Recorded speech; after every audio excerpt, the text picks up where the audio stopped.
ॐ वाङ्मे मनसि प्रतिष्ठिता मनो मे वाचि प्रतिष्ठितम् आविराविर्मयेधि वेदस्य महानिष्ठः श्रुतं मे मा प्रहासे अनेनाधीतेन अहोरात्रान् सन्दधामि ऋतं वदिष्यामि सत्यं वदिष्यामि तन्मामवतु तद्वक्तारमवतु अवतु माम् अवतु वक्तारमवतु वक्तारम् ॐ शान्ति शान्ति श्रुतिस्मृतिपुराणानाम् आलयं कर्मालयं नमामि भगवत्पादं शङ्करं लोकशङ्करं शङ्करं शङ्कराचार्यं केशवं बादरायणं सूत्रभाष्यकृतौ वन्दे भगवन्तौ पुनः पुनः ईश्वरो गुरुरात्मेति मूर्तिभेदविभागिने व्योमवद्व्याप्तदेहाय दक्षिणामूर्तये नमः। ईशानीशानिभेदेन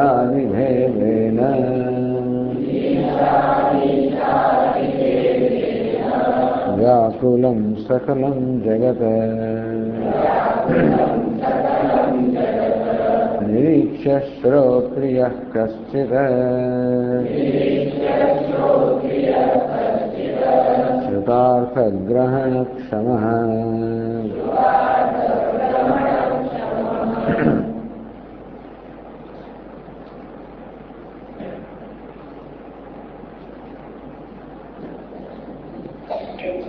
चलो ऐतरेय उपनिषदમાં આ કંડિકા વાંચીએ.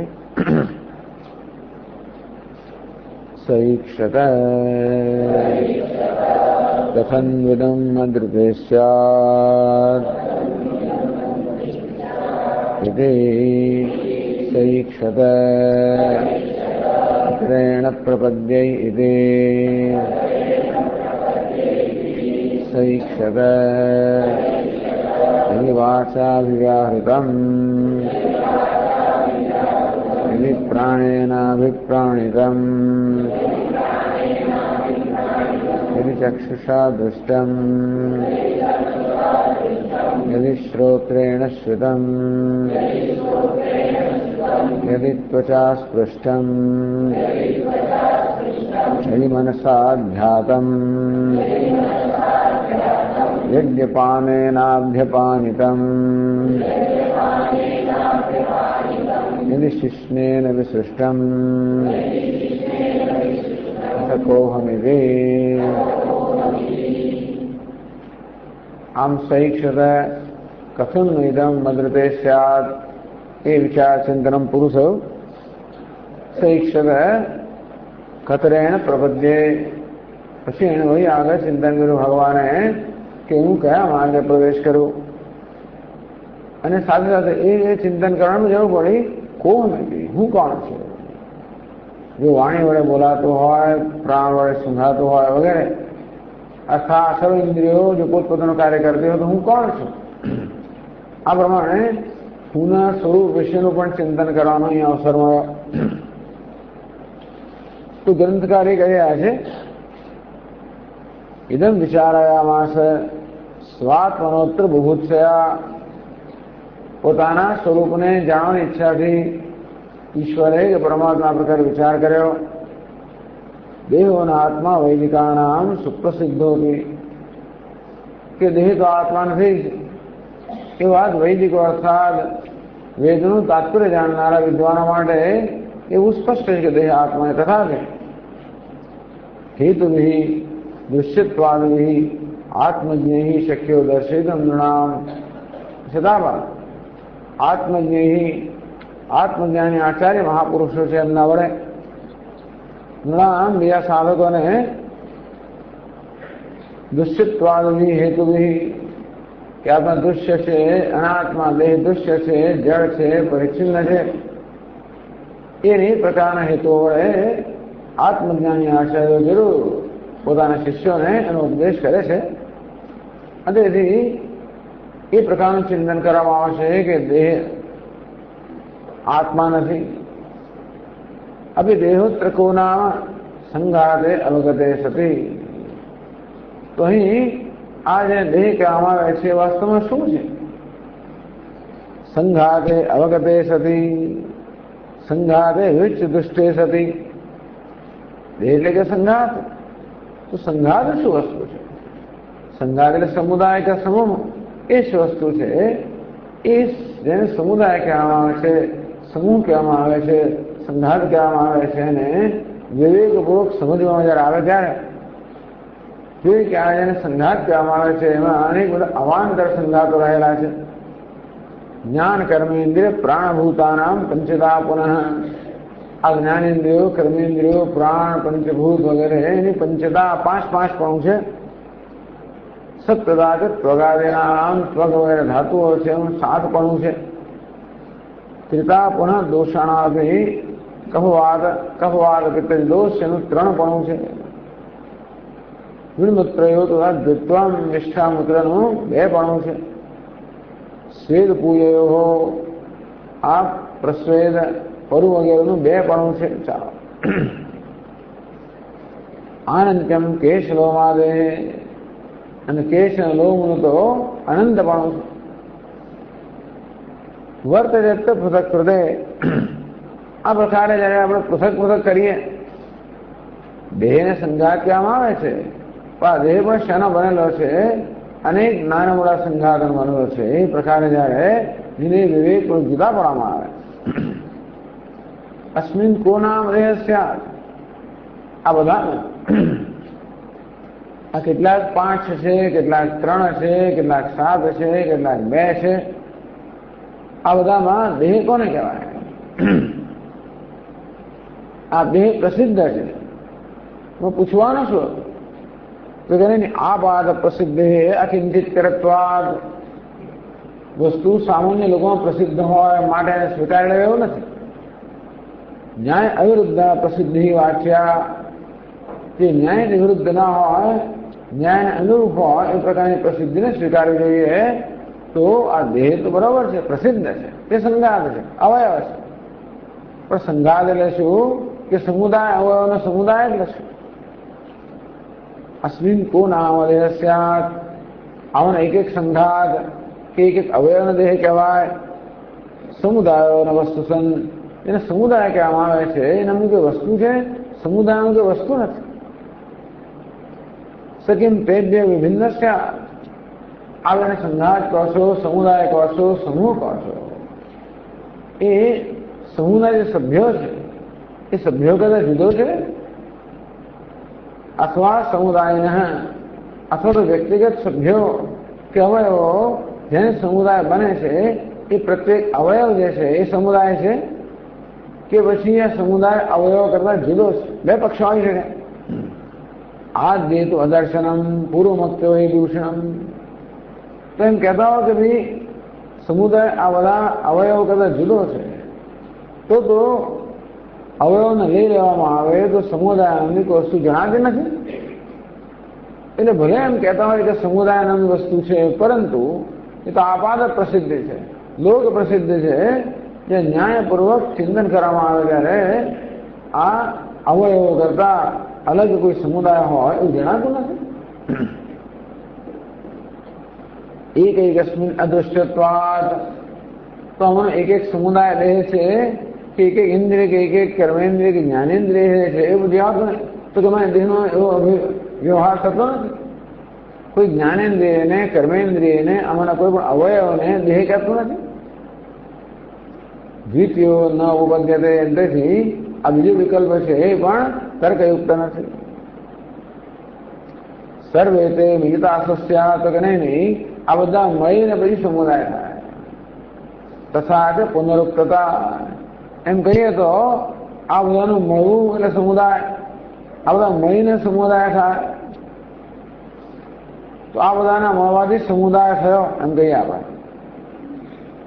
આ બધાને મળવાથી સમુદાય થયો એ વાક્ય વાત થયો જે ક્રિયાપદ છે એ કોને લાગુ પડે? આ બધાને તો થયા કહેવાય કે આ બધા છે જ. માટે મળવાથી સમુદાય થયો એટલે મળવું એટલે સમુદાય એવું થયું. મિલન સમુદાય. તો મિલન એટલે શું? તો મળવાની વિશિષ્ટ ધરાવનારા જે સભ્યો છે એનું સમુદાયને જ મિલન કહેવાય. સર્વેશામ મેલનમ નામ સમુદાય સ્થિતિ. તો પછી આ સર્વેશામ મેલનમ નામ, આ બધાનું મળવું એનું નામ સમુદાય. આ બધાના મળવાથી સમુદાય થયો એમ જયારે કહીએ ત્યારે થયો ક્રિયાપદ તો આ બધાને લાગુ ન પડે, કારણ કે આ બધા થયેલા જ છે. નવું શું થયું કે મળવાનું. તેથી સર્વેશામ મેલનમ નામ,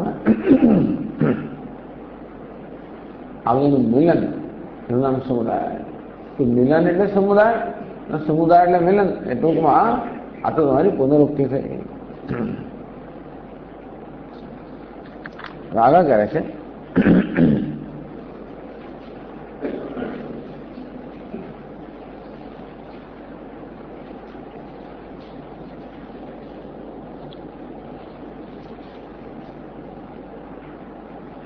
તરી મેલનમેવ સમુદાય અસ્તુ. ચાલો ત્યારે આ મેલનમ મળવું, બધાનું મળવું, માત્ર મળવું એને સમુદાય કહીએ તો, મળવા પડાને સમુદાય કહીએ તો ये आशंका है. तो 145 श्लोक में कहते हैं मेलनम नाम संबंध है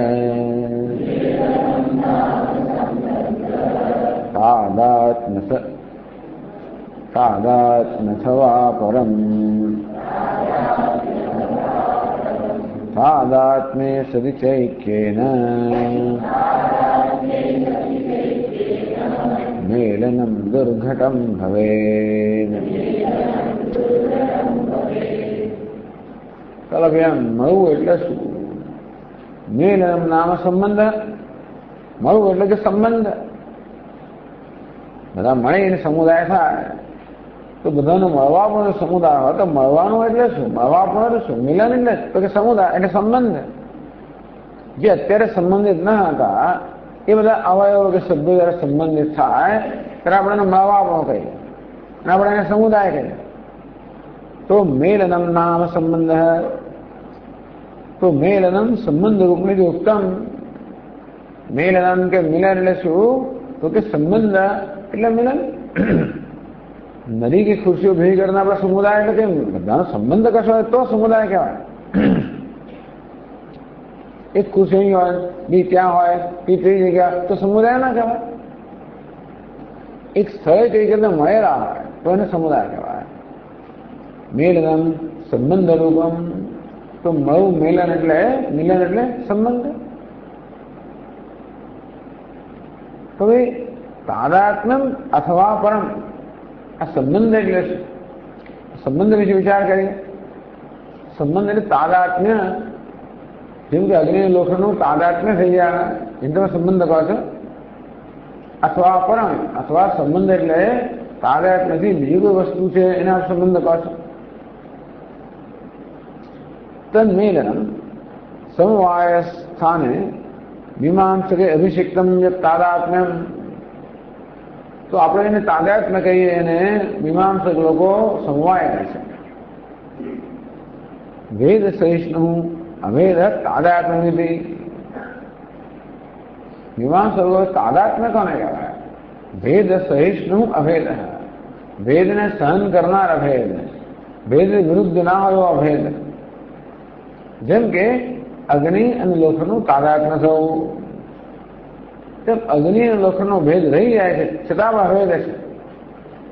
અગ્નિ લોખંડનું તાદાત્મ્ય થઈ ગયું, અગ્નિ લોખંડ જેવો બની ગયો, લોખંડ અગ્નિ બની ગયો, અગ્નિ લોખંડનો આત્મા બની ગયો, લોખંડ અગ્નિનો આત્મા એટલે કે અગ્નિ લોખંડ જેવો બની ગયો, લોખંડ અગ્નિ જેવો બની ગયો.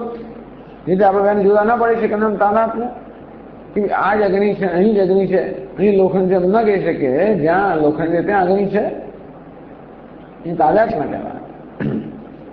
એ ભેદ શેષનું અભેદ, ભેદનો વિરોધી ના હોય એવો અભેદ એ તાદાત્મ્ય કહેવાય. આ શબ્દો એક તાદાત્મ્ય છે, અભેદ છે, આ પ્રકારના જુદા શબ્દો સમજવા જઈએ આપણે. અનન્યતા છે તો અનન્યત્વ, તો માટી અને ઘડા વચ્ચે અનન્યતા છે. એ બસ હતું એટલે ઘડો માટી વગર સંભવી ન શકે, અનન્યતા. અગ્નિ લોખંડ તાદાત્મ્ય છે, તદ આત્મા, એકબીજાનો આત્મા બની જવું, એકબીજા બની જવું. જીવન બ્રહ્મનું ઐક્ય છે, અભેદ છે મુખ્ય. તો આપ મિલન એટલે સમવાય કહો છો કે બીજું કંઈક કહો છો? આવો સંબંધ કહો છો કે બીજું કઈ પ્રકારનો, બીજું કંઈક કહો છો? નાદ્ય તો આ સમવાય સંબંધ તો ના હોય. તાદાત્મ્ય ચૈક્યેન મેલનમ દુર્ઘટમ ભવેદ. તાદાત્મ્ય સ્થળે ભેદ અભેદયો વાસ્તવયો સમુચ્ચય અસંભવાત. ભલે મીમાંસો કેમ કે ભેદથી અવિરુદ્ધ અભેદ, ભેદનો વિરોધ ન કરનારો અભેદ એટલે તાદાત્મ્ય. તો ભેદ અને અભેદ તો સાથે રહી ના શકે ખરેખર. તો ભલે એમ કહો કે ભેદનો અવિરોધી અભેદ, તો અભેદ એટલે ભેદનો વિરોધી, ભેદનો અભાવ. એટલે તમે જેને એમ કહો કે ભેદનો અવિરોધી અભેદ, એનો અર્થ એ થયો કે કારણ કે વાસ્તવિક રીતે આ બંને પરસ્પર વિરુદ્ધ એક સાથે ન હોઈ શકે માટે અવાસ્તવિક હોવું જોઈએ. આ બેમાંથી એક સત્ય હોવું જોઈએ, બે મિથ્યા હોવું જોઈએ, તો જ બને. સત્ય મિથ્યાનો વિરોધ નથી. તેમ અભેદ ભેદનો વિરોધ ના હોય તો ભેદ મિથ્યા હોવો જોઈએ, અભેદ સત્ય હોવો જોઈએ. વાસ્તવયો સમુચ્ચય અસંભવાત. ભેદ અને અભેદ સમાન સત્તા ધરાવનારા હોય તો બે સાથે ન હોઈ શકે. નિરપેક્ષત્વેન અભેદો વાસ્તવ. તો ચાલો ક્યાં તો ભેદ સાચો હોવો જોઈએ કે અભેદ એક સાચો હોવો જોઈએ, બીજું ખોટું હોવું જોઈએ. આ ભિખારી પણ છે અને અભિનેતા પણ છે. તો બે એક કરોડપતિ અને ભિખારી સાથે તો હોય જ ના છે. કરોડપતિ ભિખારી છે તો ભિખારીનો અવિરોધી કરોડપતિ કે કરોડપતિનો વિરોધી ભિખારી, જે કહો. આ રીતે બે પરસ્પર વિરુદ્ધ, તો ભિખારીનો વિરોધ ન કરનાર કરોડપતિ એમ જયારે કહીએ ત્યારે આ બંને સાથે તો હોય ના શકે. કરોડપતિ સાચો હોય અને ભિખારી પણ સાચો, એક જગ્યાએ ના હોય શકે. કેવું પડશે કે બેમાંથી એક અવાસ્તવિક છે, બીજું વાસ્તવિક છે. આ ભિખારી છે એ કેવું છે? અવાસ્તવિક છે, મિથ્યા છે. કરોડપતિ સત્ય છે. તેવી રીતે આ ભેદ અને અભેદ આ બંને માંથી એક તો ખોટો હોવું જોઈએ, બીજું સાચો હોવું જોઈએ. પેલો કે અભેદ ખોટો છે અને ભેદ સાચો, પણ નહીં. સાચું કોને કહેવાય? જે નિરપેક્ષ હોય, જે કશાને અપેક્ષા હોય ઉભું હોય એને સત્ય કહેવાય, અને જે કશા પર આધારિત હોય એને મિથ્યા કહેવાય. તો ભિખારી છે એ તો સાપેક્ષ છે, હમણાં છે ને પછી નથી, માટે એ સત્ય ના હોય. એટલે કરોડપતિ તો હંમેશા છે, ભિખારી તો પણ છે, નથી તો પણ છે. માટે કરોડપતિ સાચો છે, ભિખારી ખોટો. કેવી રીતે? આ ભેદ છે તો અભેદ પર આધારિત છે, અભેદ છે કશા પર આધારિત નથી, માટે અભેદ સત્ય હોવો જોઈએ. ભેદ કલ્પિત સિદ્ધાંત, તો ભેદ કલ્પિત છે આવો સિદ્ધાંત છે. દુનિયામાં છે ને બધું ભેદ અને અભેદ બંને. એટલે આ ભેદ કેવો છે? ભેદ છતાં અભેદ, દ્વૈત છતાં અદ્વૈત. વેદાંતી લોકો જે અદ્વૈતની વાત કરે કેવું છે? દ્વૈત છતાં અદ્વૈત. ક્યારે હોય? દ્વૈત મિથ્યા હોય, અદ્વૈત સત્ય હોય. બ્રહ્મ સત્યમ જગન મિથ્યા. તથા છે વાસ્તવિક, એનો અર્થ એ છે કે તાદાત્મ્ય એટલે ખરેખર ઐક્ય જ છે. ઐક્ય હોય તો મળવાનું ક્યાં છે? બે જુદા હોય તો મળવાનું થાય, બે ભિન્ન હોય તો મળવાનું થાય, બંને ઐક્ય તો મળવાનું હોય. ઐક્ય ને મેળનમ દુર્ઘટમ ભવે. તેથી આ બધાનું મળવાનું તાદાત્મ્ય કહેતા હોય, તાદાત્મ્ય ઐક્ય હોવું જોઈએ, તો પછી બંને મળવાનો પ્રશ્ન છે ને. મેલન દુર્ઘટમ ભવે તથા જ વ્યાઘાતાપત એવી ભાવ. એક બાજુ આપ એના ભેદ કહો છો, બીજી બાજુ મળવાનું કહો છો, આ તો પરસ્પર વિરોધ છે. માટે આપ જેને મિલન કહો છો એ સંબંધ છે. એ સંબંધ તાદાત્મ્ય હોય તો મિલન હોય ના શકે.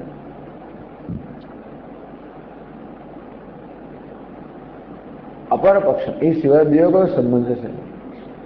તાદાત્મ્ય છે બીજો કયો સંબંધ છે? તો એ માટે 146માં શ્લોકમાં કહે છે. હવે થોડી ચર્ચા વચ્ચે વચ્ચે આવે, બહુ ચિંતા ના કરવી. સમજે કે સંબંધ નહીં પડતી તો જવા દેવાનું. પછી ના સમજ પડે બહુ ચિંતા ના કરવી. આટલો બધો ગ્રંથ છે એટલે અંદર થોડું થોડું તો આવવાનું જ બધું, થોડી માથાકૂટ આવવાની.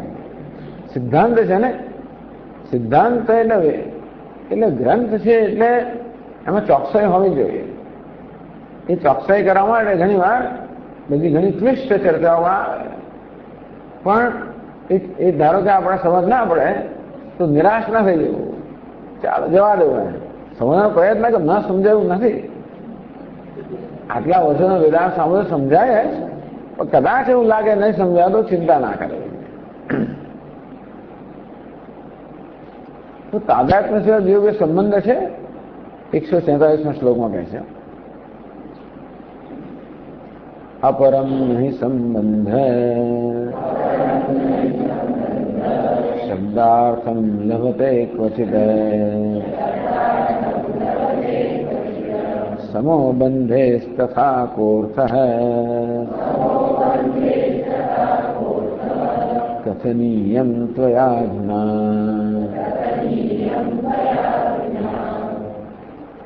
अपरम नहीं संबंध शब्दा लभते क्वचित बुधा यदि शेष है. कोई बुद्धिमान मनुष्य आ तादात्म्य बीजा कशा संबंध स्वीकारता नहीं. बीजी कशी वस्तुनो संबंध कहेवाय એવું કોઈ બુદ્ધિમાન મનુષ્ય સ્વીકારતો નથી. એટલે તાદાત્મ્ય સિવાય બીજો કશો સંબંધ હોય એવું કોઈ વિદ્વાનો સ્વીકારતા નથી. સંયોગસ્ય संयुक्त स्वरूप अतिरिक्त अनुभवेन प्राभाकर विकल्प मात्रत्व उक्त है. संयोग नाम एक संबंध है. संयोग है व्यवस्था संयुक्त स्वरूप अतिरिक्त अनुभवेन. और संयोग नाम वस्तु તમે જુદો અનુભવી શકો. એમ કહો કે ભાઈ આ ઘડાનો અને વસ્ત્રનો સંયોગ હશે, પણ આમાં તમને સંયોગની વસ્તુ દેખાય જ ખરી. ઘડો દેખાય છે અને વસ્ત્ર દેખાય છે. આ બેનો સંયોગ કેવો? એવો સંયોગની વસ્તુ છે કે માત્ર કલ્પના જ છે? સંયુક્ત સ્વરૂપ અતિરિક્ત અનનુભવેન. બેનો સંયોગ તમે જયારે જુઓ ત્યારે જે સંયુક્ત વસ્તુઓ છે ઘડો અને વસ્ત્ર, એ સિવાય બીજી કોઈ વસ્તુ આપણે અનુભવાતી નથી. તમે આ બેનો સંયોગ નથી, જુદા છે, આ ભેગા છે એમ તમે કહો. એનો સંયોગ કહો ત્યારે આપણને તો ઘડો અને વસ્ત્ર બે જ વસ્તુ દેખાય છે. સંયોગ નામની કોઈ ત્રીજી વસ્તુ અનુભવાતી તો નથી. પ્રાભાકર વિકલ્પ માત્ર. પ્રાભાકર લોકોએ જ કહ્યું કે આ તો વિકલ્પ, સંયોગની વસ્તુ વિકલ્પ એમ જ કહી દીધું. આ બધો સંયોગ ના બધું તો વૈશેષિક લોકોની બધી પરિભાષા છે. એમાં એકબીજાનું ખંડન જોરદાર થતો હોય છે. તો પ્રાભાકર હતું કે સંયોગ નામની વસ્તુ કલ્પના જ છે. શેનો સંયોગ એટલે શું? આ ઘડોનો વસ્ત્ર એ ત્રીજું છે શું અહીંયા? એનો કયો અનુભવ હતો? સંયોગ નામનો અનુભવ થતો નથી. તો સમવાય સંબંધ છે પાસે એ લોકો. બીજો ઘડો અને માટી વચ્ચે સમવાય સંબંધ છે. સમવાય એટલે હંમેશ રહેનારો સંબંધ છે. ક્યારેય પણ ઘડો માટી કરતા જુદો ન હોઈ શકે. એને સમવાય સંબંધ કરે. સમવાય સંબંધી અતિરિક્ત સંગીકાર તો ઘડો અને માટી સિવાયનો કોઈ સમવાય નામનો સંબંધ આપણે કહીએ તો સમવાય ઘડો અને માટી તો કઈ રીતે સંબંધિત છે? સમવાય ઘડામાં રહ્યો છે કે માટીમાં રહ્યો છે કે બંનેમાં રહેલો છે? જો સમવાય નામની વસ્તુ માટીમાં રહી હોય તો સમવાય અને માટી વચ્ચે કયો સંબંધ થાય? એ સમવાય સંબંધ કે બીજો સંબંધ? એ સમવાય એમ કરતા કરતા પૂછ્યો તો અનવસ્થારો તસ્ય સંબંધમંતરા સ્થિતિ સંભવા તદર્થમ સંબંધાંતરનિકાર અનવસ્થાપાદાત નિરસ્ત. એ વેદાંતિ નિરસ્ત કરી નાખે, બધા નિરસ્ત. આ સમવાય કલ્પના છે તમારે. ટૂંકમાં ઘડો અને માટી જોડાયેલા છે એમ કે છે. વેદાંત તો કે જુદા કરી જ ના શકાય, બે જુદા જ નથી. પણ નૈયાયિક લોકો જુદા કરે, પેલા વૈષયિક લોકો જુદા કરે કે ઘડો અને માટી વચ્ચે સમવાય સંબંધ છે. તેને આપણે ઉપાદાન કારણ કહીએ ને, તો ઉપાદાન માટી ઘડાનું ઉપાદાન કારણ છે. તો ઉપાદાન કારણ અને કાર્ય વચ્ચે કયો સંબંધ? સમવાય સંબંધ. હંમેશા જોડાયેલા હોય. તો સમવાય નામનો જો પદાર્થ એને પાસે માને છે, એ સમવાય નામનો પદાર્થ હોય તો એ સમવાય ક્યાં રહેલો છે? ઘડામાં કે માટીમાં? તો જો ઘડામાં રહ્યો હોય તો કઈ રીતે રહ્યો છે? કયા સંબંધે રહેલો છે? ઘડાના સમવાય વચ્ચે શું સંબંધ? તો કે સમવાય સંબંધ. તો એ સમવાય ને ઘડા શું સંબંધ એમ પૂછતા જઈએ તો એનું કોઈ અંત જણાવવા માટે એ પણ નિરસ્ત થાય. એટલે સંયોગનો નિરાશ કરી નાખે, સમવાયનો નિરાશ કરી નાખે. કિંચ વૃક્ષ સમુદાયો વન ઇત્યાદ. વળી આપણે એમ કહીએ કે ભાઈ વૃક્ષના સમુદાયને વન કહેવાય, વૃક્ષના સમુદાયને વન કહેવાય. ત્યારે તમે જયારે વનને જુઓ ત્યારે એમાં સંયોગ નામની વસ્તુ દેખાય કે સમવાય દેખાય છે? વૃક્ષોના સંયોગને કે સમુદાયને વન કહેવાતો હોય. તો વન આપણે જયારે જોઈએ ત્યારે તો સંયોગનાની વસ્તુ કે સમવાયની વસ્તુ અનુભવાય છે. અનુપલબ્ધ વિભાવ. તેથી આ બધી સંયોગ કલ્પના છે અને સમવાય કલ્પના છે. તો સંબંધ શું વસ્તુ છે? તાદાત્મ્ય જ છે.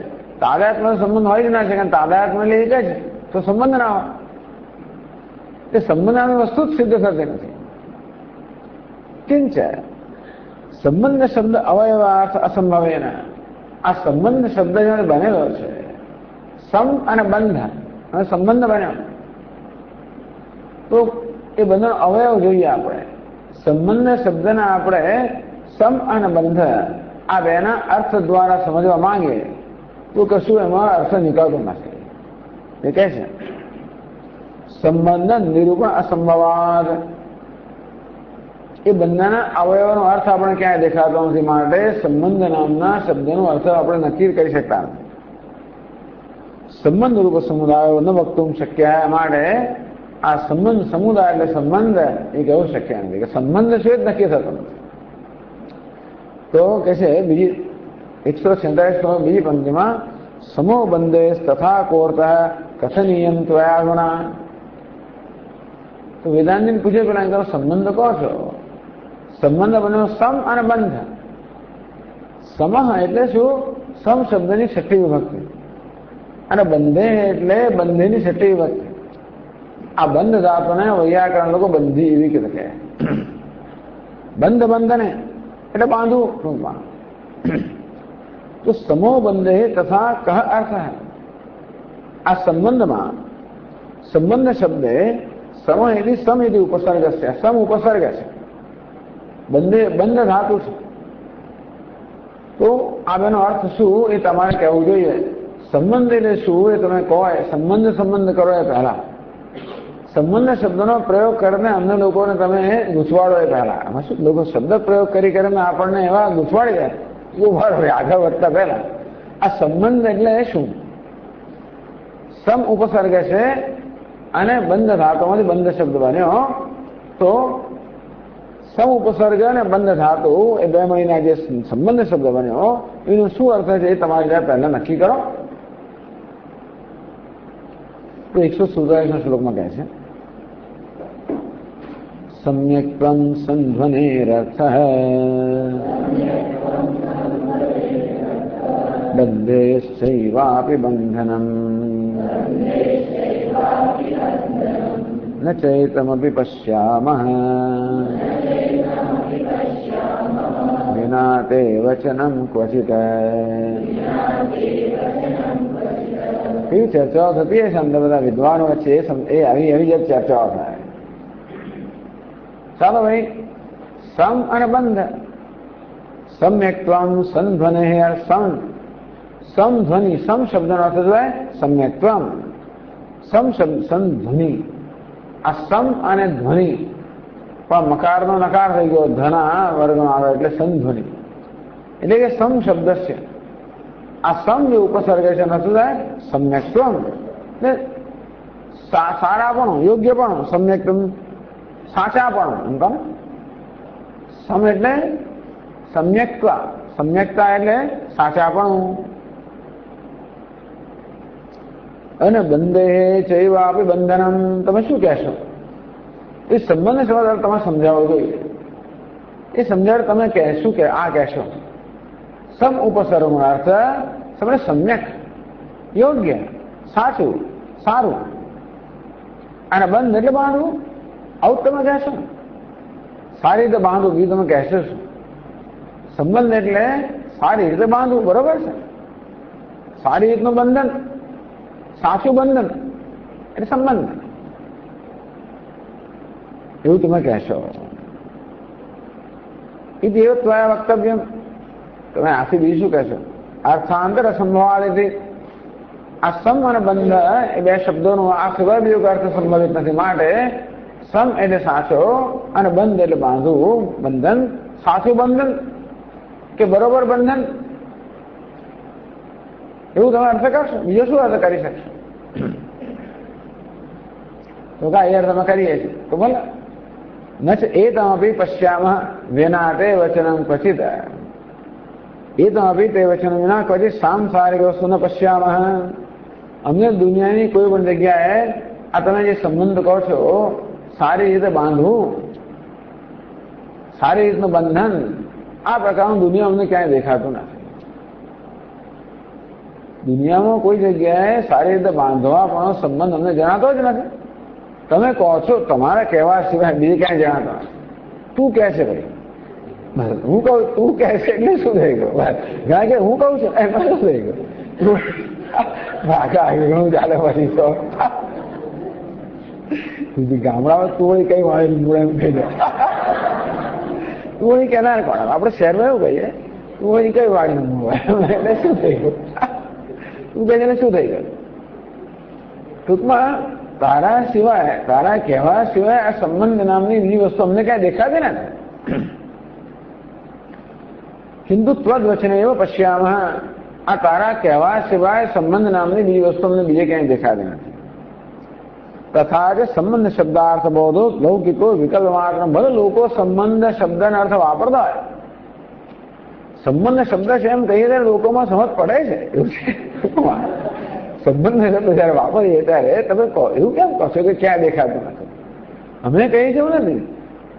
દુનિયામાં સંબંધ શબ્દ વપરાય છે, લોકો અર્થ સમજે પણ છે.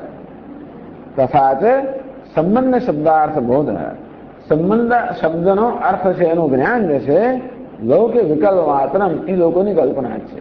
ભલે લોકો સમજતા હોય, સૂર્યોદય ભલે લોકો સમજતા હોય પણ લોકોની કલ્પના જ છે.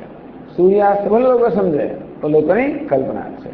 તે સંબંધ ભલે સમજતા હોય અને તમે માનતા હોય કે છે, પણ તમારી માન્યતા સિવાય અને લોકોની કલ્પના સિવાય સંબંધ એ વાસ્તવિક અર્થમાં અમને ક્યાંય જણાતો નથી.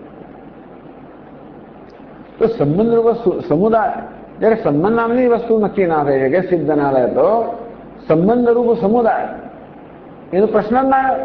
સમુદાય ક્યારે નક્કી થાય કે સંઘાત ક્યારે નક્કી થાય?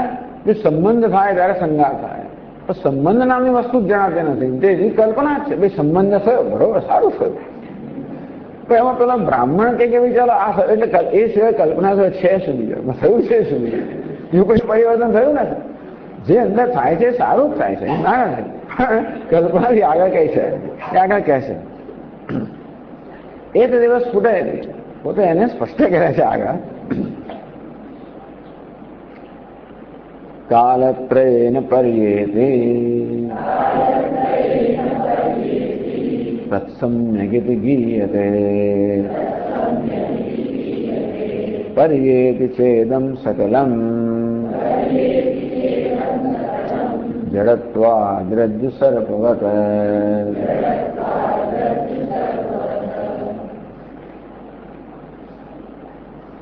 इति चतुर्वी 4 श्लोकों थी कैसे, एक श्लोक में नहीं 4 श्लोक में समझावे छे कि संबंध नामनी वस्तु है। चलो सम्यक गीयते, सम्यक એટલે સાચું કોને કહેવાય? સમ્યક બંધ, સાચો બંધ, સાચું કોને કહેવાય? કાળત્રયેન પર્યેતિ, ત્રણેય કાળમાં જે ફરી ના જાય, સાચું કોને કહેવાય? જે ફરી ના જાય સાચું કહેવાય. તો અભી બોલા ને અભી બહુ દુનિયા બધા ચાલે છે, પણ સાચું દુનિયામાં કોને કહેવાય? ત્રણેય કાળમાં ફરી ના જાય, બદલાય ને. ગઈકાલે જુદું ને આજે જુદું, અભી બોલા ને હવે કાલે જુદું, એને આપણે સાચું ને કહીએ. કાળત્રયેન પર્યેતિ તત્સમ્યક ગીયતે, દુનિયાની અંદર પણ સાચું કોને કહેવાય?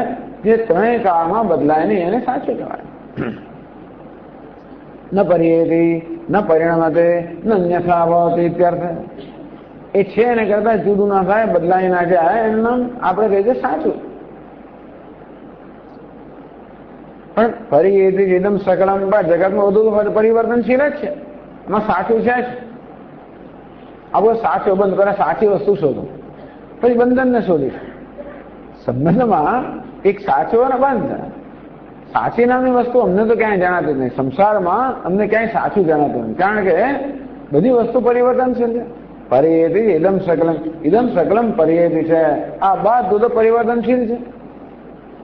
કેમ એવું કહ્યું? જડત્વાદ રજ્જુ સર્વવત, બધું જળ છે, પરપ્રકાશ છે. જેમ રજ્જુ સર્વ જળ છે તે પરપ્રકાશ, એવી રીતે આ જગતમાં પરપ્રકાશ છે, જળ છે, અને રજ્જુ સર્વમાં સર્પ છે, પછી માણા છે, પછી છિદ્ર છે, ભૂછિદ્ર છે.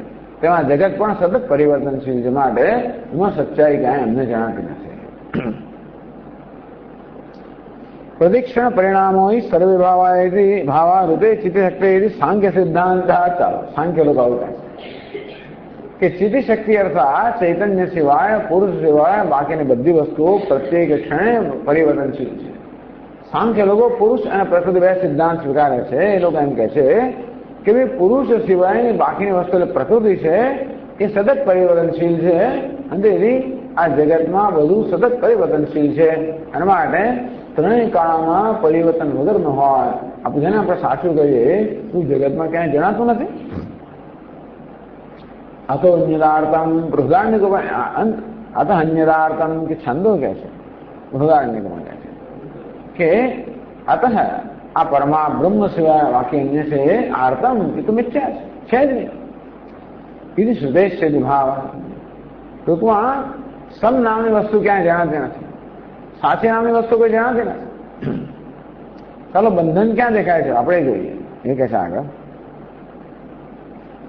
બંધનમ ચ તથા દૃષ્ટમ ઉભયોર્બધ્યમાનયોઃ સદ્ભૂતમ યથા રજ્જુઃ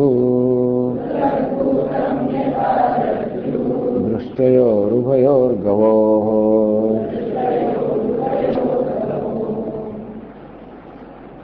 ચાલો બંધનમ ચ તથા દૃષ્ટમ, આ બંધન જે છે એ ક્યાં જોવામાં આવે છે? ઉભયો બધ્યમાનયો બંધનમ તથા દૃષ્ટમ, આ બેને બાંધવામાં આવે. દૃષ્ટાંત આપ્યું ઉભયો ગવો, બે બળદ.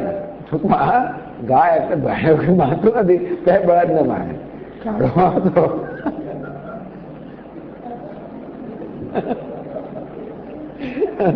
ગાય ગાય બાંધી શકીએ તે કદાચ બળદ બિચારો બંધાય, ગમે પેલો બળવાનો પણ બળદ બંધાય. તો ઉભયો ગવો, એ ગો શબ્દ છે ને એ સ્ત્રીલિંગમાં પણ ને પુલ્લિંગમાં પણ છે.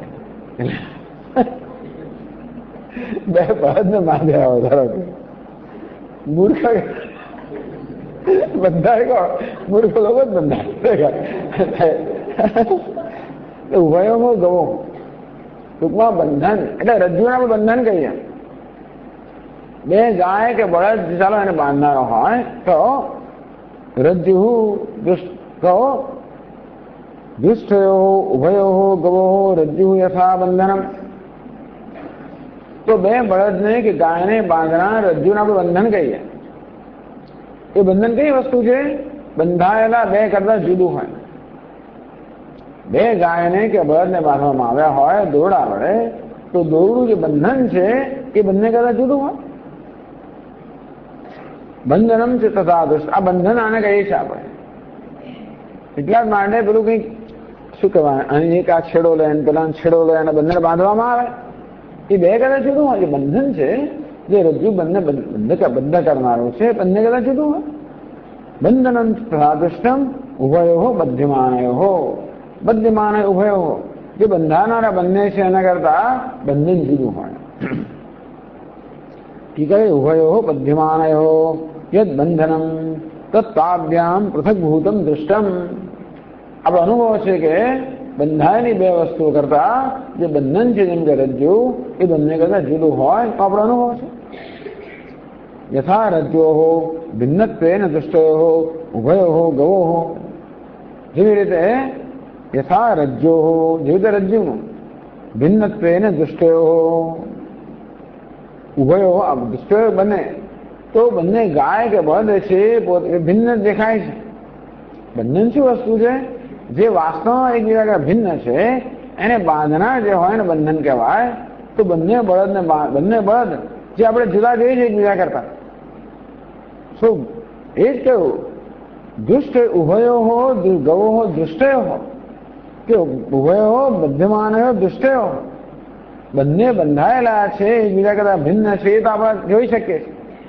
એ બંને કરતા જુદું એક ત્રીજું જેને આપણે દોરડું કહીએ એને આપણે બંધન કહીએ. એટલે બંધાયેલા બંને કરતા જુદું હોય ને બંધન કહેવાય. તાભ્યામ પ્રસભૂતા રજ્જુ અન્વય. આ બંને કરતા જુદી જે રજ્જુ છે એને બંધન કહેવાય. એ બંધન શબ્દનો અર્થ આપણે જાણીએ છીએ. વળી આગળ કહે છે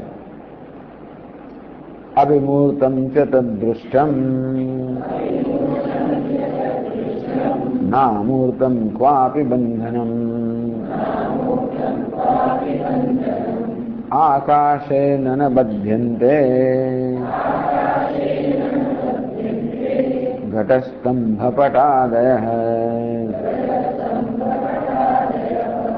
અમારી પાસે બુદ્ધ્યંતે છે, બુદ્ધ્યંતે છે. હવે મૂર્તમ તદ્દુષ્ટમ.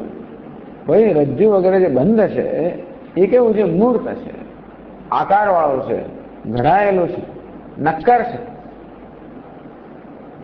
ના મૂર્તમ ક્વાપી બંધનમ. જે વસ્તુ નક્કર ના હોય, ઘડાયેલી ના હોય એ વસ્તુ બંધન ના હોય શકે.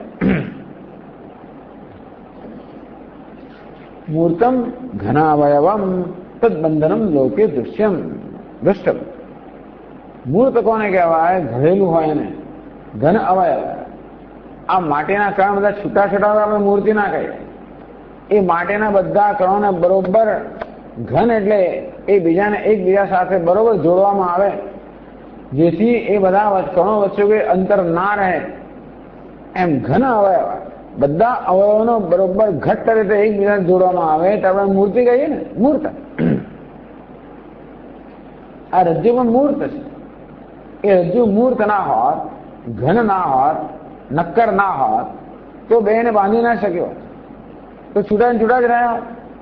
તો જે બંધન છે એનો બીજો સ્વભાવ કયો છે? બંધન એક સ્વભાવ કયો કે બંધાયેલા બે સભ્યો કરતા બંધન જુદું હોવું જોઈએ, એક વસ્તુ.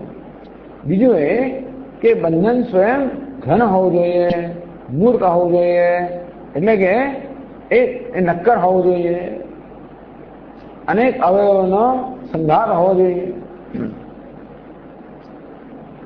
વ્યતિરેકે દૃષ્ટાંત. આવું ના હોય તો બંધન નથી થતું. એટલે કહ્યું આકાશે ન બધ્યંતે ઘટસ્તંભ પટાદય. બે ઘડાઓના આકાશથી બંધાય ખરું?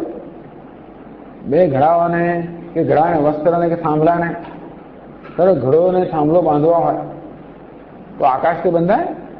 આકાશ તો જ અમૂર્ત છે, મૂર્ત નથી, નક્કર નથી. તો આકાશ બંધન ના બને છે, કારણ કે આકાશ મૂર્ત નથી, ઘડાયેલું નથી, નક્કર નથી. એટલે આકાશ ઘડાને અને વસ્ત્રને કે ઘડાને થાંભલાને કે કશાને બાંધી ના શકે. જે બાંધી છે કે બંધન આવે છે મૂર્ત હોવું જોઈએ, નક્કર હોવું જોઈએ.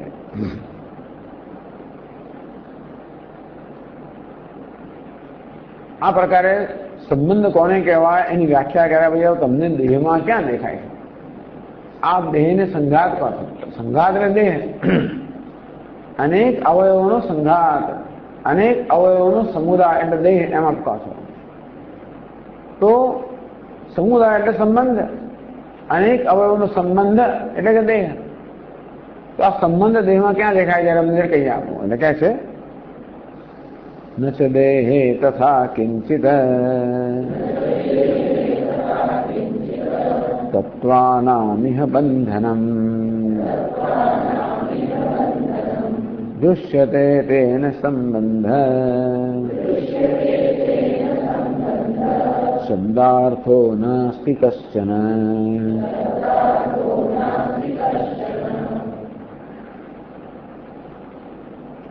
ન ચ દેહે તથા કિંચિત તત્વાનામ બંધનમ દૃશ્યતે. દૃશ્યતે પહેલી પંક્તિ સાથે આવે. તથા એટલે રજ્વાદિવત મૂર્તમ, તથા એટલે એ રીતે તત્વાનામ બંધનમ, આ ભિન્ન ભિન્ન તત્વોને બાંધનાર.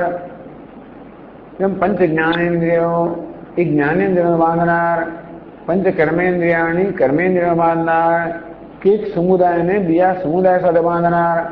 આ દેહ એના સમુદાયમાં સ્વરૂપ એટલે કે બંધન છે, સંબંધ છે. તો આ બધાને જોડનાર કોઈ મૂર્ત અર્થાત દોરડા જેવું કશું અમને જણાતું નથી, જેનાથી આ જ્ઞાનેન્દ્રિયો કર્મેન્દ્રિયો બંધાયેલા હોય, જોડાયેલા હોય, સંબંધિત હોય. એ બધા વચ્ચે જોડાણ કરનાર, બંધન કરનાર કોઈ અમને કરતા જુદું અને નક્કર દોરડા જેવું કશું અમને દેહમાં દેખાતું નથી. તેન સંબંધ શબ્દાર્થ નાસ્તિ કશ્ચન. આમ તો સંબંધની વાત બધે જ લાગુ પડે છે, પણ પછી આ ચર્ચા દેહની હોવાના કારણે ગ્રંથકાર છે એટલે દેહ પર આવી જાય છે. આમ તો સિદ્ધાંતની દ્રષ્ટિએ કોઈ સંબંધ નાની વસ્તુ સિદ્ધ કરી જ ના શકે. તાદાત્મ્ય સિવાય બીજો કોઈ સંબંધ બુદ્ધિમાન લોકો સ્વીકારતા જ નથી. બે જુદી વસ્તુઓ કોઈ રીતે સંયુક્ત થાય, એ સંયુક્ત તમારી કલ્પનામાં છે, સમવાયમાં કલ્પનામાં છે, જોડાણે કલ્પનામાં જ છે. એને જોડનાર શું? ભાઈ તમે કેમ સ્વામી તમે દ્રષ્ટાંત આપ્યો હવે બે ગાયને જોડનાર દોરડું. હા પણ દોરડું ગાય સાથે કેવી જોડાયેલું પાછું? હા, દોરડાને ગાયનું જોડાણ જો એ કયો સંબંધ? એને બેને જોડનાર કેવું છોડે? એ બે કરતા ત્રીજું કંઈ છે? ટૂંકમાં બે બળદ દોરડાને જોડાયેલા છે, વ્યવહાર પણ ભલે કરીએ, એ બેનો સંબંધ થયો બંધાયો, એ પ્રકારનો વ્યવહાર ભલે કરીએ. અને લોકોમાં એ શબ્દ પ્રયોગ છે, એનો અર્થ પણ લોકો સમજે છે, વ્યવહારમાં કરે છે. એ સંબંધને ખરેખર સમજવા ઈચ્છીએ તો આપણે એવું જણાતું નથી કે ખરેખર જોડાયેલો હોય. ટૂંકમાં મનની કલ્પના સિવાય એ બેને એ જોડનાર કોણ છે? કોઈ નથી. દુનિયામાં સંબંધ નામની વસ્તુ તાત્વિક રીતે નથી. ભલે આપણે વ્યવહારમાં સ્વીકારીએ ને એ પણ બધું કરીએ, બરાબર છે.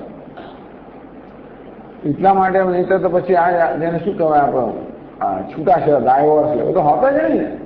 જો સંબંધ હોત તો છૂટાછેડા પાડી શકો તમે. તો બંને ભેગા કઈ કલ્પના હતી, એટલે કલ્પનાને છોડવી એટલે છૂટા થવું, બીજું શું છે? તો તત્વની દ્રષ્ટિ, લાગણી દ્રષ્ટિ નથી કહેતો, માત્ર તત્વની દ્રષ્ટિ કહે છે કે જ્યાં સુધી એ બેની કલ્પના ચાલી, એ કુટુંબના બીજા સભ્યો દીકરા હોય દીકરી બધા હોય, જ્યાં સુધી એ બધા એ કલ્પનાને સ્વીકારે કે સંબંધિત છે, અમારા પિતા છે, માતા છે, આ છે, તે છે.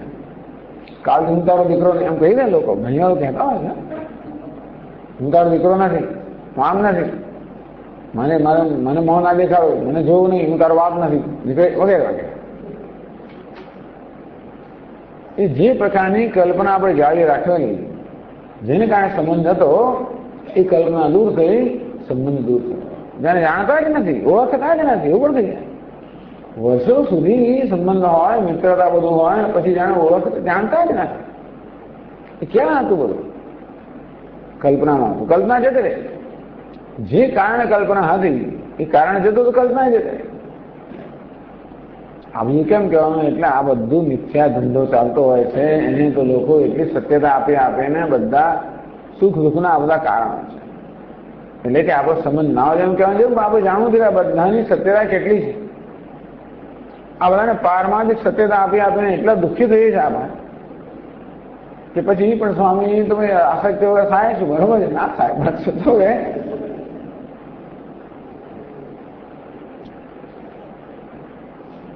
આસક્તિ વગર તો એવું શક્ય જ નથી. પણ આસક્તિ વગર કોની કાળજી કરી શકતા હોઈએ, કોઈ અપેક્ષા વગર કાળજી કરી શકતા હોઈએ, એવી જાતનો સંબંધ હોય. કોઈની કાળજી કરવી, એની સેવા કરવી, એનું ભલું બધું જ કરવું, કોઈ અપેક્ષા વગર કે એને કશું કરવું જોઈએ. શું થાય તો એ ઉત્તમ સંબંધ કહેવાય. ચાલો, એ સંબંધ એક જાતનો સંબંધ છે, ઐક્યનો સંબંધ છે. તાદાત્મ્ય તો કયું સ્વીકાર્યું વેદાંતના લોકો, ઐક્ય સ્વીકાર્યું. એ ઐક્ય પર રચાયેલી વસ્તુ. ટૂંકમાં બે વ્યક્તિઓને જુદા કરનાર જે ઉપાધિ છે એ ઉપાધિનું મહત્વ ના હોય અને માત્ર બેને જોડનાર ચૈતન્ય છે, પરમાત્મા છે, એ જ ધારો કે આ સંબંધનો પાયો હોય, એવું હોય તો એને સમ્યક બંધ કહેવાય. ત્રણેય કાળમાં ન પરિવર્તન પામનારો બંધ છે, કારણ કે આમાં પણ પરિવર્તન નથી. તો ઐક્ય જ છે. એ સંબંધ કહેવો એ આપણે માટે જ છે. એને જુદા માનીએ છીએ માટે. ચાલો, એટલે આ બધાની ચર્ચા દ્વારા વેદાંત કહે છે કે ખરેખર સંબંધ કયો છે? ઐક્ય જયારે સ્થાપિત થાય ત્યારે. કયું ઐક્ય? સ્વરૂપના સ્તરે ઐક્ય સ્થાપિત થાય. એમ કરીને આ બધા વ્યવહારના સંબંધો તિરસ્કાર કરવાનો કે એની હાંસી ઉડાવવાનો હેતુ નથી. પણ આ સંબંધ શબ્દને આ સમજ જયારે ખબર પડે, સમજ આવે કે ભાઈ સંબંધ ખરેખર કોને કહેવો જોઈએ, અને આપણે સંબંધ જાળવી રાખવા માંગતા હોઈએ ધારો તો છેવટે કયા સ્તરે સંબંધ બાંધવો જોઈએ? જ્યાં વાસ્તવિક ઐક્ય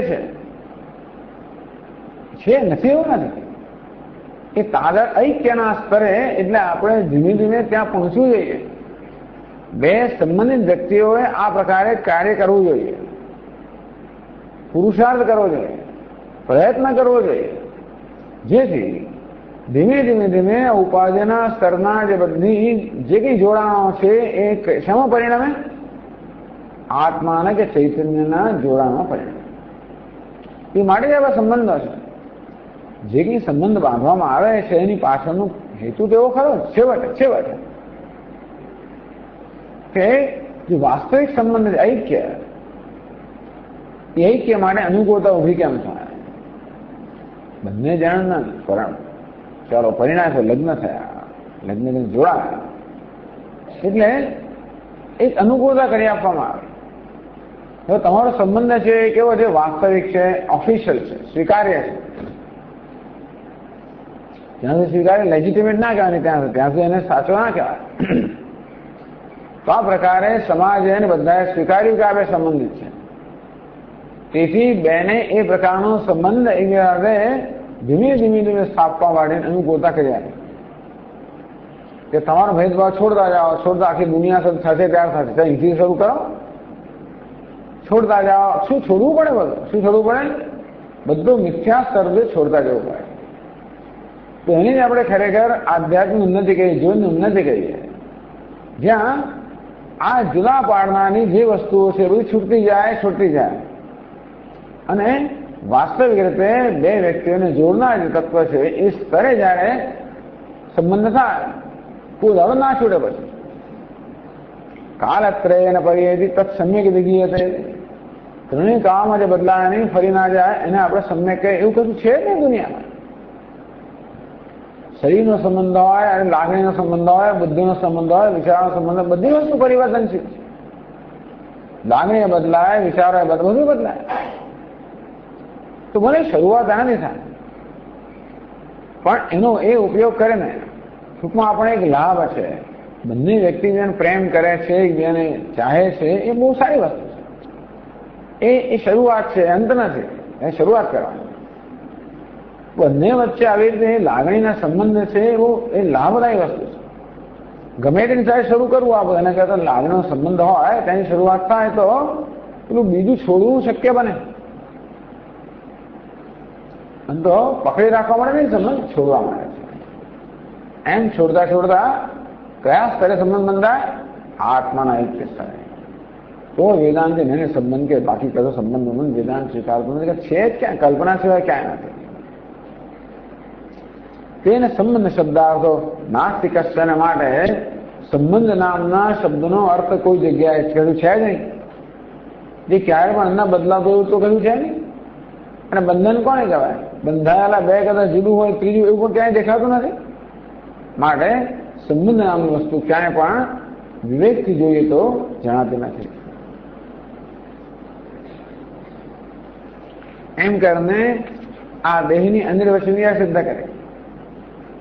દૃશ્યત્વાદ, જડત્વાદ, પરિચ્છિન્નત્વાદ. દેહ દૃશ્ય છે, જળ છે, પરિચ્છિન્ન છે, મારા આત્મા અનાત્મા છે તો નક્કી થયું. તો ઉપરાંત દેહ કેવો છે? અનિર્વચનીય છે. જેને દેહ કહેવામાં આવે છે એની કોઈ રીતે વ્યાખ્યા થઈ શકતી નથી. કારણ કે આ સંઘાતને કે સમુદાયને દેહ કહેવામાં આવે છે. શનો સમુદાય? સમુદાય એટલે શું? એ જયારે વિચાર કરવામાં આવ્યો ત્યારે સમુદાય કે સંઘાત કે સંબંધ આ વસ્તુ કોઈ રીતે સિદ્ધ થઈ શકતી નથી. અને માટે આ દેહનું નિર્વચન અર્થાત એ દેહ શબ્દની વ્યાખ્યા કરી ના શક્યા આપણે. માટે એ કારણ અનિર્વચનીય કારણ આત્મા નથી. એ રીતે એક વધારાનું કારણ આપ્યું આપણને. દૃશ્યત્વ, જડત્વ, પરિચ્છિન્નત્વ ખરું એ જાણીતું છે, પણ અનિર્વચનીય પણ છે. તેથી મિથ્યા છે. મિથ્યા છે માટે આત્મા છે. દેહનું મિથ્યા તો સિદ્ધ થયું.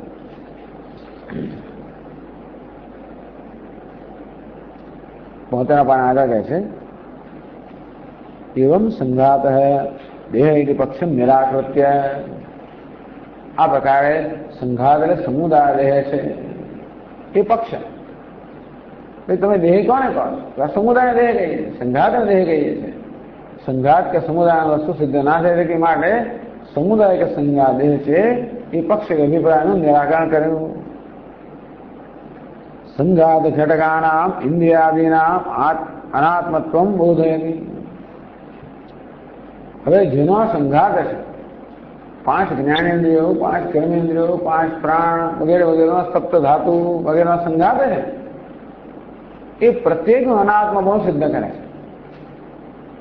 જેમ સંઘાત અનાત્મા છે તેમ આ સંઘાત જેનો બનેલો જ છે એ બધા ઘટક એને કહેવાય. ઘટક, અવયવ, પાર્ટ્સ, અવયવ, ઘટક એ પ્રત્યેકમાં અનાત્મા છે એ પણ ગ્રંથકાર બધા. એટલે કશો કઈ શંકા છે ને કોહમ નથી. હું કોણ છું એમને ખાલી કહી દીધું ના ચાલે. સ્વામીજી મહારાજ કહે કે ભાઈ આ તો ગ્લોસિંગ ઓવર, ઉપર છેલ્લું અનાત્માના દૃશ્ય એ બધું નહીં. એને ખરેખર ઠોસ કરીને બતાવે છે. જેથી કોઈ સંશય તો ના રહે, છતાં તદુપરાંત એના અનાત્માપણાનો વિચાર કરવાની અનુસંધાનમાં પૂરતું સામગ્રી મળે. એટલે ઇન્દ્રિયાદિનામ, ઇન્દ્રિયો વગેરે જ્યાં સંઘાતના ઘટકો છે, અવયવો છે, સભ્યો છે, એ પ્રત્યેકનું અનાત્માપણું જે છે એનો બોધ આપે છે આપણને. તસ્માદ ઇત્યાદિ 152 શ્લોકમાં તસ્માદેકૈકશસ્ત્વેતત વિચાર્ય સ્વાત્મબોધને ઇન્દ્રિયાદેર્ન ચાપ્યત્ર દૃશ્યતે ત્વાત્મતા ક્વચિત.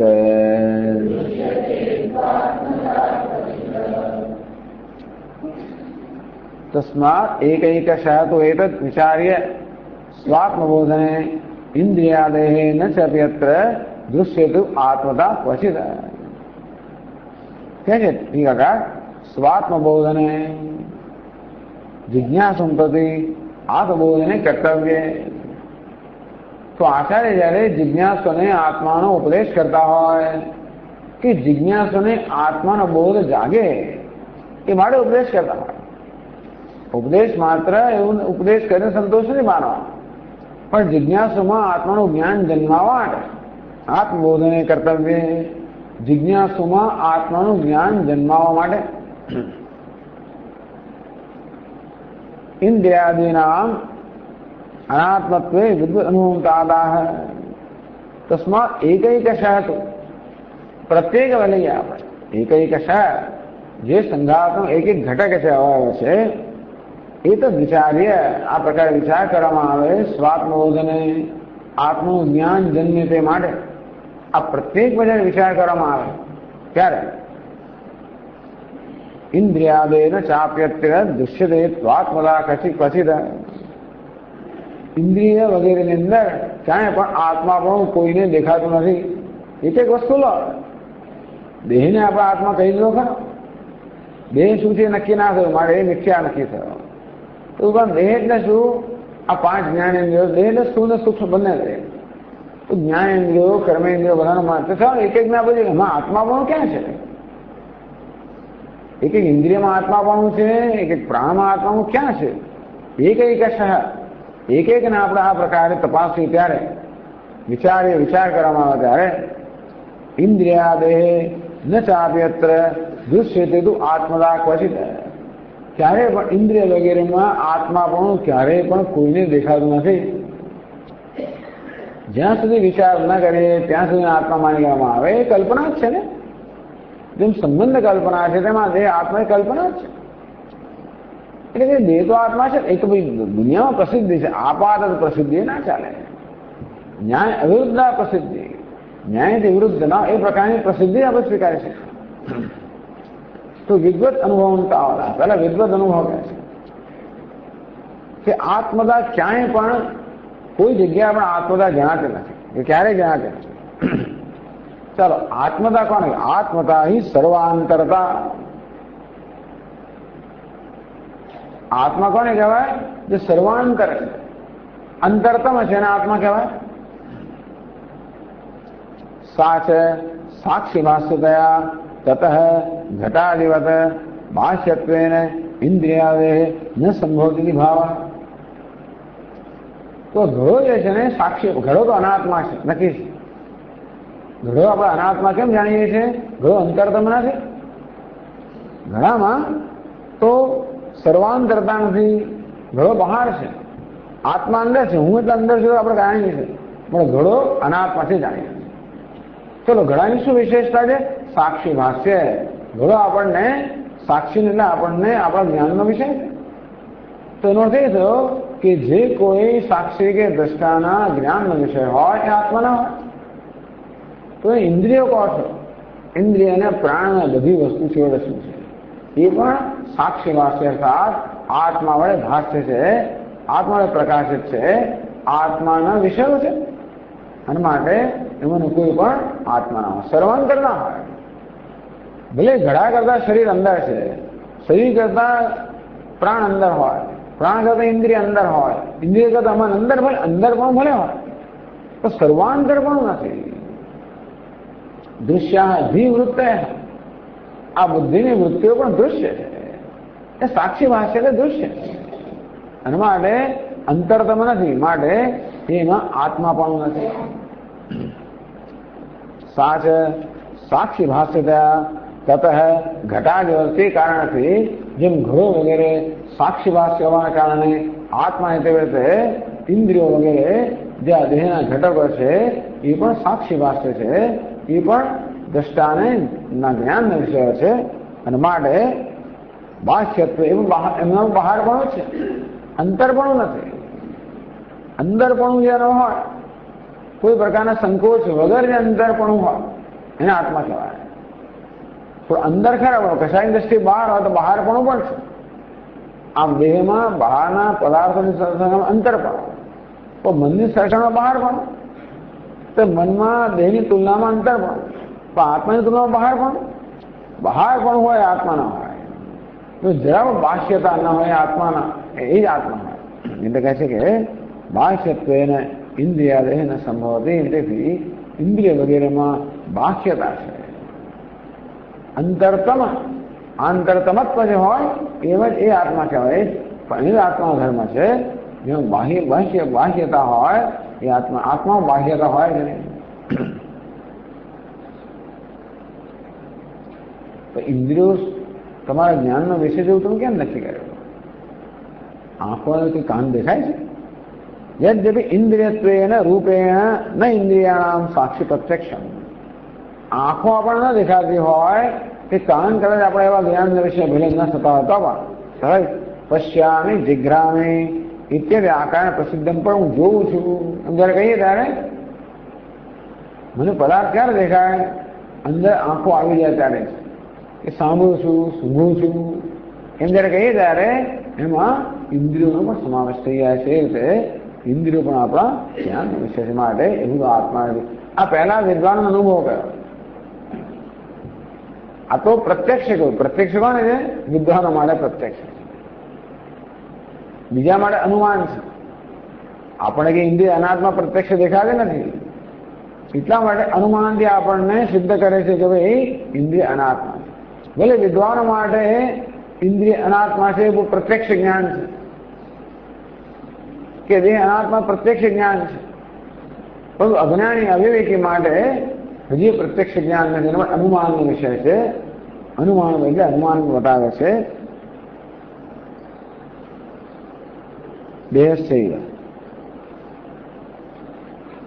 દેહસ્યેવાપ્યનાત્મત્વમ ઇન્દ્રિયાદેષુ નિશ્ચિતમ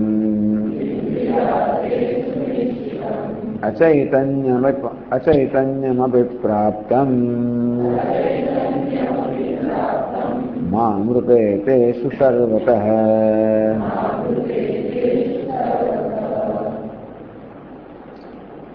દેહસ્યૈવ અપી અનાત્મત્વમ ઇન્દ્રિયાદેહ સુનિશ્ચિતમ. દેહની જેમ ઇન્દ્રિય વગેરેનું પણ અનાત્મપણું સારી રીતે નિશ્ચિત છે. ઇન્દ્રિયાદિ અનાત્મા દૃશ્યત્વાદિભ્ય દેહવધિત અનુમાન સ્વરૂપમ. દેહનું અનાત્મા પણ નક્કી થઈ ગયું છે. દૃશ્યત્વાદ, જડત્વાદ, પરિચ્છિન્નત્વાદ, મિથ્યાત્વાદ, અનિર્વચનીયત્વાદ. તો જેમ દેહ અનાત્મા છે તેવી રીતે ઇન્દ્રિયાદિ અનાત્મા, ઇન્દ્રિય વગેરે પણ અનાત્મા છે. કેમ? એ જ હેતુ દૃશ્યત્વાદિભ્ય એમાં દૃશ્યતા હોવાને કારણે. તો અહીંયા પાદનોધ છે. પાછી સર્વાંતરતા એમાં એક પાદનોધ છે. એ પાનામાં લોક પ્રસિદ્ધમ આત્મત્વમ જ્ઞાનવત્વમ. આ તો ટીકા કરે છે, વ્યાખ્યા કરી. આત્મતા કોને કહે? સર્વાંતરતા, સર્વ અંતરમાં આત્મા. પણ આપણે આત્મા કોને કહીએ છીએ? જ્ઞાનવત્વ. આત્મા ચેતન છે. એ જ્ઞાનનો આશય જે આત્મા છે એવું લોકો એને આત્મા જાણે છે કે જ્ઞાતા એને આત્મા કહેવાય. તદવી ન ઇન્દ્રિયેષુ, એ પણ ઇન્દ્રિયોમાં નથી. તત્કારણતઃ તેષામ અનુભૂતે હેતિ. આત્માને કારણે ઇન્દ્રિયો અનુભવ થાય છે માટે ઇન્દ્રિયો પણ આ જાણવા પણ નથી. જે જાણનાર છે, જ્ઞાતા છે આત્મા, ઇન્દ્રિયો જ્ઞાતા પણ નહીં. કારણ કે ઇન્દ્રિયોમાં જાણવા પણ આત્માને કારણે છે માટે ઇન્દ્રિયો એ પ્રકારનો આત્મા પણ નથી. અંતરતા પણ નથી, પણ જ્ઞાતા પણ નથી એમ કહ્યું. આ બીજી પાદનો છે. દૃશ્યત્વમ જ્ઞેયત્વમ છે. જ્ઞેયત છે અનુમેયત્વાદ ઇન્દ્રિયાણામ સ્ફુટમ. દૃશ્યત્વાદી દૃશ્યત્વાદિભ્ય દૃશ્યત્વમ એટલે શું? જ્ઞેયત્વમ. દૃશ્યત્વ કોને કહેવાય? જે જ્ઞાનનો વિષય ને આપણે દૃશ્ય કહીએ. દૃશ્ય એટલે શું? જે જ્ઞેય છે, અર્થાત જે જ્ઞાનનો વિષય છે એને આપણે દૃશ્ય કહીએ છીએ. દર્શનનો વિષય છે. કચ્છ અનુમેયત્વાદ ઇન્દ્રિયાણામ, ઇન્દ્રિયો પણ દૃશ્ય છે, અનુમાનનો વિષય છે. એ તો ગોલોકે, કારણ કે જિઘ્રામી પશ્યામી એ રીતે ઇન્દ્રિયો પણ જ્ઞાનનો વિષય બને છે. ઇન્દ્રિયો પણ દૃશ્ય છે. દૃશ્ય છે કેવી રીતે? જ્ઞેય છે, જ્ઞાનનો વિષય છે. તો હું જાણું છું, જોઉં છું, સાંભળું છું. એ રીતે આ કાન કે ચક્ષુ પણ આપણા જ્ઞાનના વિષય માટે પણ દૃશ્ય છે, પણ અનાત્મા છે. ये तू गोलकेतरेन्द्रियाणी न उरी कुर्યું. કેટલાક લોકો ગોલક કરતા જુદી ઇન્દ્રિયો સ્વીકારતા નથી. આ ઇન્દ્રિય છે એમની માટે તો દ્રશ્ય તો સ્પષ્ટ છે, પણ આપણે ગોલક કરતા જુદી ઇન્દ્રિય સ્વીકારતા હોઈએ તો એ આપણા અનુમાનનો વિષય બને કે જ્ઞાનનો વિષય છે, માટે એ દૃશ્ય છે, માટે અનાત્મા છે. એટલે ટીકામાં પાસે રહીએ તો દૃશ્યત્વાદિ દેહવતેથી અનુમાન સ્વરૂપમ. તો દેહ જેવી રીતે દૃશ્ય હોવાના કારણે, જળ હોવાના કારણે, પરિચ્છન્ન હોવાના કારણે અનાત્મા છે. તે રીતે ઇન્દ્રિય પણ દૃશ્ય છે, જ્ઞેય છે, પરિચ્છન્ન છે, પણ અનાત્મા છે. નનુ કર્તૃત્વ આત્મલક્ષણમ શૈવ શાસ્ત્રે પ્રસિદ્ધમ. કોઈ શૈવ વાળો કે કોણે કહ્યું આત્મા તો કરતા છે, એ લોકો આત્માને કરતા કે કર્તૃત્વ આત્મલક્ષણમ.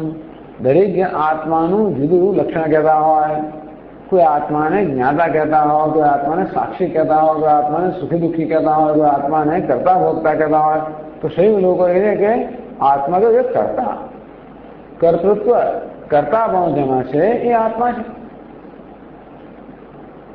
અને કર્તૃત્વ કે સ્વાતંત્ર્ય, ચાલો એવું સ્વીકારીએ કહે છે સ્વતંત્ર કરતા. બધા કારકોમાં કરતા સ્વતંત્ર છે. કર્તા, કર્મ, કરણ બધા બનીને ક્રિયા થાય ને, એમાં કર્મ કરણ બધા પરતંત્ર છે, કરતા સ્વતંત્ર. આ તો જાણીએ છીએ આપણે.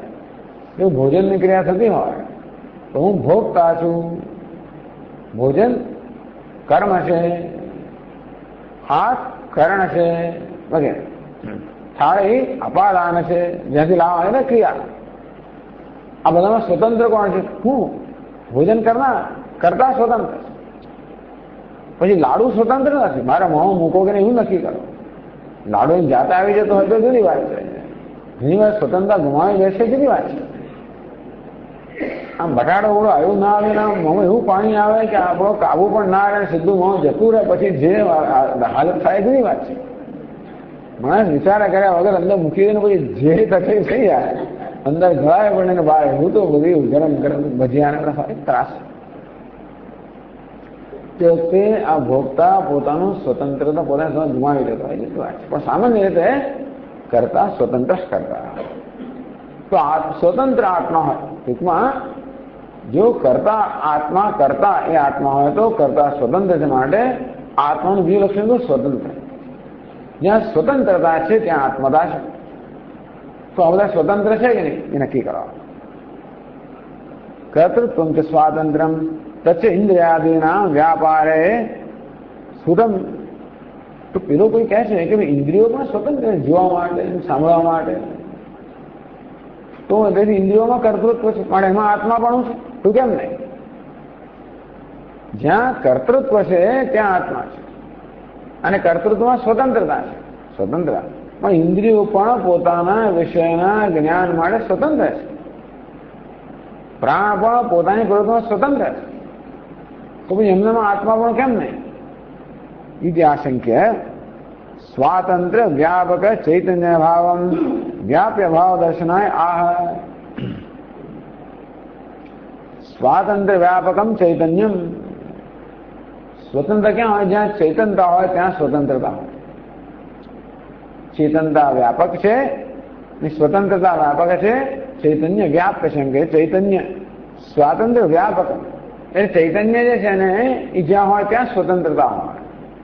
એટલે સ્વતંત્રતા વ્યાપ્ત છે, ચૈતન્ય વ્યાપક છે. ટૂંકમાં જ્યાં ચેતનતા હોય ત્યાં સ્વતંત્રતા હોય, જ્યાં ચેતન ના હોય ત્યાં સ્વતંત્ર ના હોય. વ્યાપક બરાબર એ કહે છે. એટલે બીજી પંક્તિમાં કહ્યું અચૈતન્યમ અભિપ્રાપ્તમ મહામૃતે તે હજી પરમાત્મા વિચાર કર્યો છે ને. આ બધો આ ભગવાન વિચાર છે કે સંબંધ કોને કહેવાય, સંબંધ બધા આપણે તો કહીએ છીએ, પણ બધું આ ચિંતન ક્યાં ચાલી રહ્યું છે? સહીક્ષતા એવું ઈક્ષણ કરી રહ્યા છે. ઉપનિષદ માત્ર ઈક્ષ એટલું જ કહ્યું, પણ ભગવાને કયા પ્રકારનું ઈક્ષણ કર્યું હશે, કયા પ્રકારનું ચિંતન કર્યું હશે, એ બધું આ ગ્રંથકાર કહે છે. કોહમે તે નક્કી કરે છે હું કોણ છું, હું દેહ નથી, એ કેમ નક્કી થયું? તો આ રીતે નક્કી, આ પ્રકારે ચિંતન થયું હશે. એટલે પરમાત્મા આગળ રહે છે. આ ચૈતન્ય વિપ્રાપ્તમ મહામૃતે તેષુ સર્વતઃ. મારા સિવાય બધા જળ છે એના માટે સ્વતંત્ર નથી. જળતા જળ છે ને ક્યારેય સ્વતંત્ર ના હોય. જળની પ્રવૃત્તિ ક્યારેય ચેતન સિવાય હોઈ ના શકે. જેમ કે રથ હોય સ્વયં ચાલી ના શકે, એને બળદ ખેંચનાર હોય, ઘોડો ખેંચનાર તો ચાલી શકે. કે સર્વેશુ સર્વ એટલે સર્વેશુ સર્વેશુ મામૃત અચૈતન્ય પ્રાપ્તમ તથા મામ આત્માનમ વિના મત તાદાત્મ અધ્યાસમ વિના, જ્યાં સુધી હું તાદાત્મ અધ્યાસ ન કરું ત્યાં સુધી આ દેહમાં ઇન્દ્રિયોમાં ચેતનતા આવે જ નહીં. આ ઇન્દ્રિયોમાં વગેરેમાં જે ચેતનતા છે એ મારે કારણે છે. કઈ રીતે? તાદાત્મ અધ્યાસને કારણે, અહમ ભાવને કારણે. તાદાત્મ અધ્યાસ વિના તેષુ પ્રાણાદિષુ ઇન્દ્રિયાંદેશુ, પ્રાણથી માંડીને ઇન્દ્રિય સુધી બધાની અંદર સર્વેશુ અચૈતન્ય પ્રાપ્તમ, એ બધામાં અચેતનતા છે, જડતા છે. ત્રિપાદનો પછી આવે સ્વાતંત્ર વ્યાપકમ યત ચૈતન્યમ. તો સ્વતંત્રતાને વ્યાપક, સ્વતંત્રતા વ્યાપ્ત છે, ચેતન વ્યાપક છે. જ્યાં ચેતનતા હોય ત્યાં સ્વતંત્રતા હોય. તો ત્યાં સ્વતંત્રતાને ચેતનતામાં કહી શકાય. જ્યાં સ્વતંત્રતા હોય ત્યાં ચેતનતા હોવી જ જોઈએ.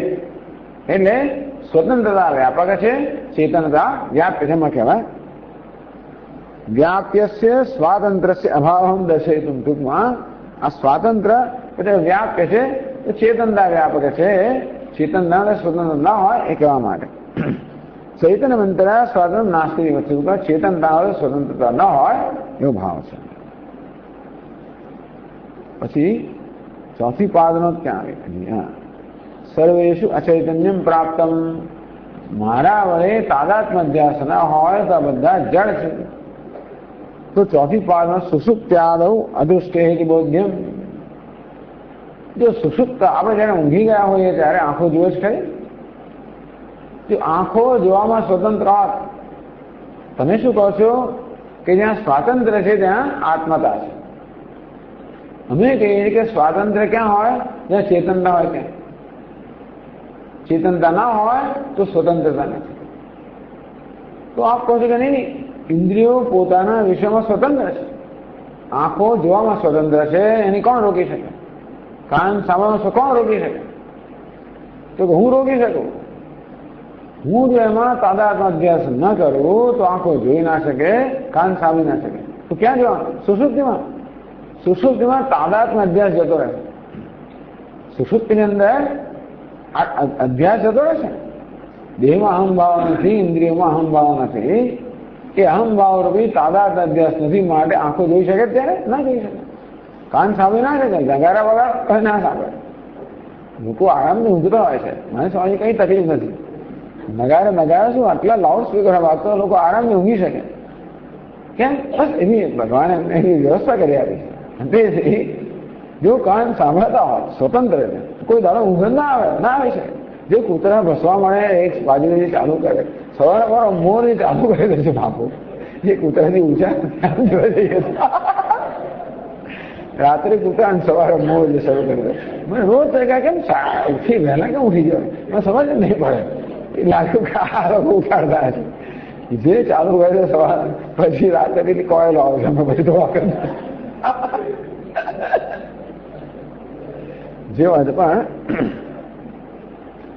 જો સાંભળવામાં કાન સ્વતંત્ર હોત તો આપણે આખી રાત ઊંઘી ના શક્યા હોત. પણ તાદાત્મ અધ્યાસ ના હોય તો આંખો જોઈ ના શકે, કાન અનુભવ છે. એ જ બતાવે છે કે ઇન્દ્રિયો પણ પોતાના વ્યાપારમાં સ્વતંત્ર નથી.